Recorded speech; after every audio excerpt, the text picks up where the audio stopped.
They came in their thousands. The second staging of the two-day Dublin Racing Festival, 8 Grade 1 races over the weekend at LEOPARDSTOWN, featuring some of the finest Irish thoroughbreds and a smattering of English raiders hoping to match the exploits of the English rugby team and win on foreign soil. Obviously there were Cheltenham clues aplenty, and the demolition job done by Apple's JADE in the Irish champion hurdle has seen the magnificent mare thunder into the champion hurdle picture. Apple's JADE is in glorious isolation, racing towards the final furlong in the BHP Insurance Irish Champion Hurdle, and it's been Apple's JADE all the journey, and is simply in a class of her own this season, is going to win the Irish Champion Hurdle, and the first mare in 16 years to do so. Apple's JADE, a wowing performance.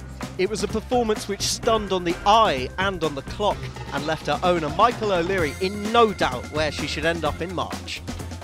I mean, I would say we were borderline shocked. You know, I thought she would genuinely get beaten. Did you? Yeah, I think back to 2 miles, particularly on very good ground. You know, they'd take her out of her comfort zone, they'd take her off her feet. She did it very well. I mean, she did it, I think, far more impressively than maybe anybody here thought yesterday. So the plan was, we'll go to the mares.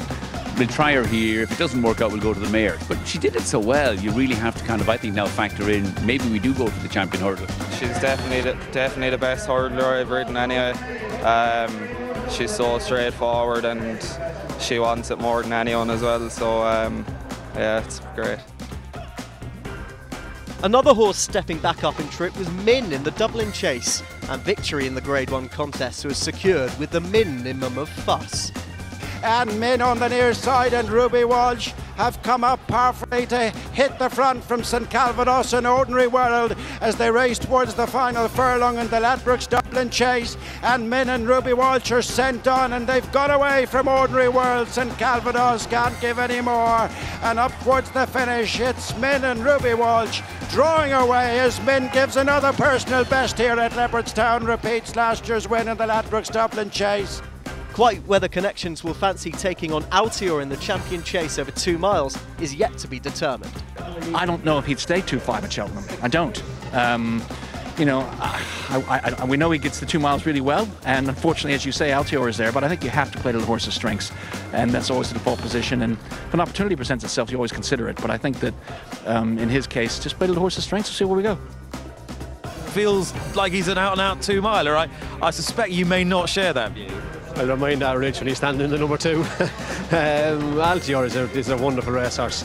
Obviously someone's going to have to take him on, and maybe that's the way that Min will go, but he has an entry in the Ryanair. He won the John Durkin over 2.5, so we know he gets a bit further. He was a bit keen in the Melling chase behind Politolog, and Politolog out-battled him, so you know he has the form there.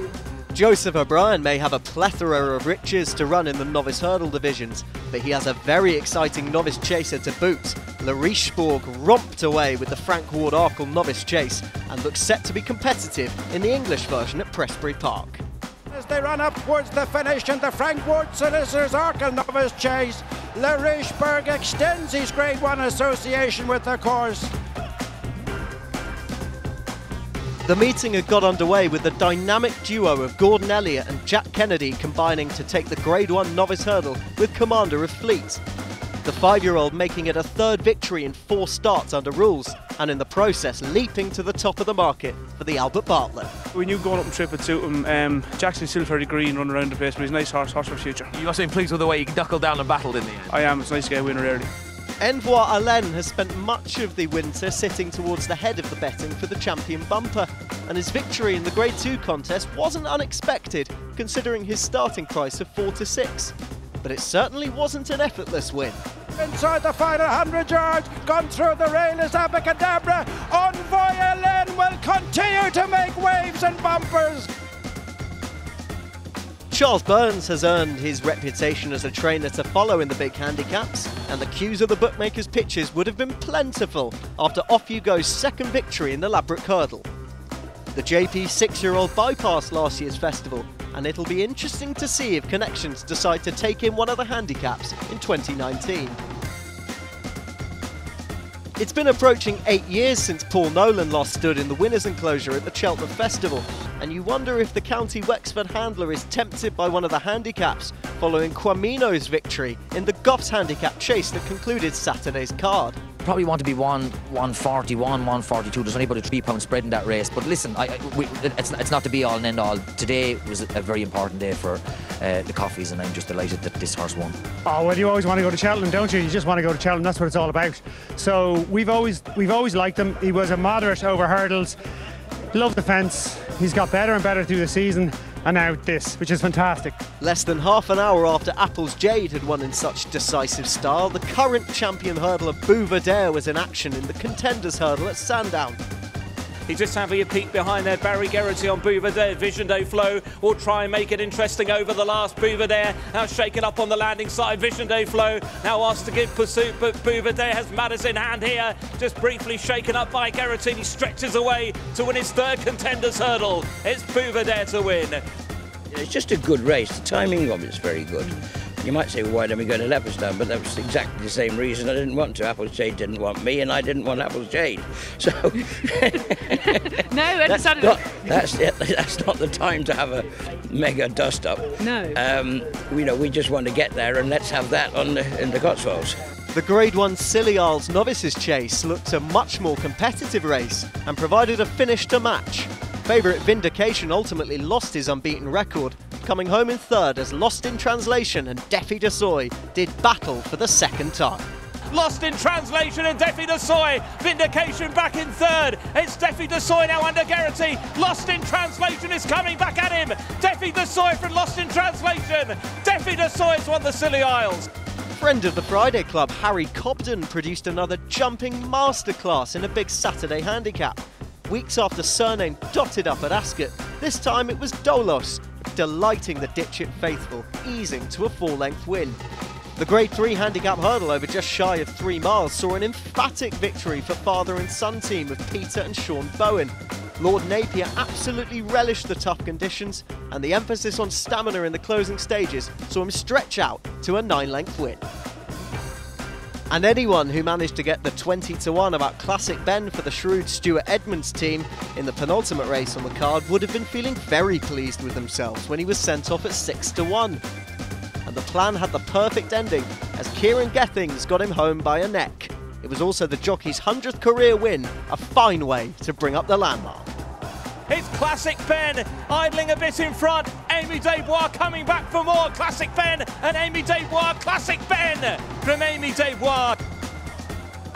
Sunday's card at Leopardstown for day 2 of the Dublin Racing Festival was once again littered with Grade 1 races, with top-class equine talent as plentiful on display on the course as Guinness was off it.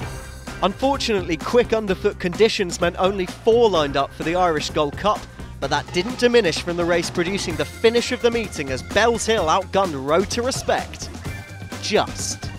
Coming down to the final fence in the Unibet Irish Gold Cup, and Road to Respect is over.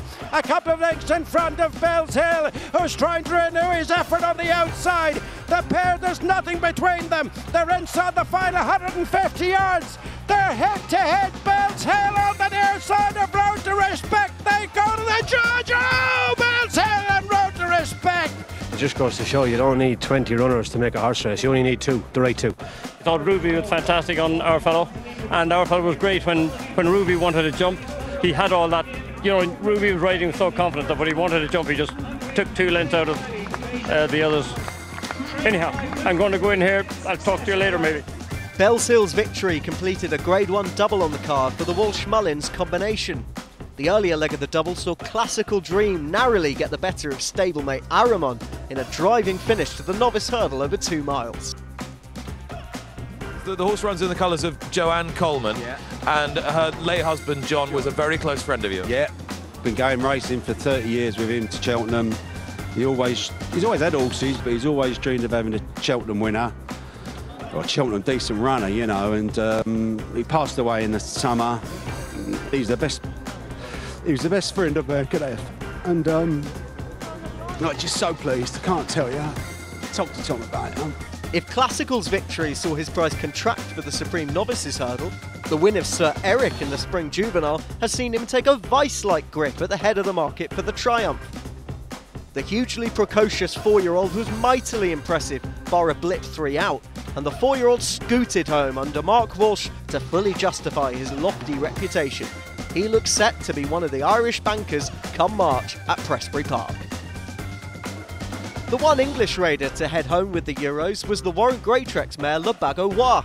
She may have faced a reduced field in the Flogas after the on-the-day withdrawal of Antipost favourite Delta Work, but try telling Connections that in any way diminished from her second consecutive Grade 1 victory. How was it to watch? I barely watched. I don't know why. She just, I don't know. I get nervous, but she means so much to everybody. And yeah, I've been struggling all day, to be honest. And I did watch. Yeah, I did watch, but sort of through my fingers, as it were. In the handicap, Sassy Diva gave Connections a day to remember with her win in the mares race that opened the card. It'll be interesting to see where trainer Shane Crawley sends the 8-year-old next. The 3-mile handicap hurdle served up an Elliot Mullins battle royale to the line, with the former's Dallas de Picton just prevailing by a neck from Cali de Menil. Those close at the Jessica Harrington yard appeared to know that Whisper in the Breeze was going well at home ahead of the Leopardstown handicap chase. Backed in from an opening show of 12-1 to 7-1 at the off, the 6-year-old rewarded his backers with a great run under Paddy Kennedy, the biggest victory of the jockey's career. The curtain came down on a cracking 2 days with the mare's bumper, and it went the way of Santa Rosa. The Dermot McLaughlin-trained 5-year-old was given a peach of a ride by Finian Maguire to run out a comfortable winner.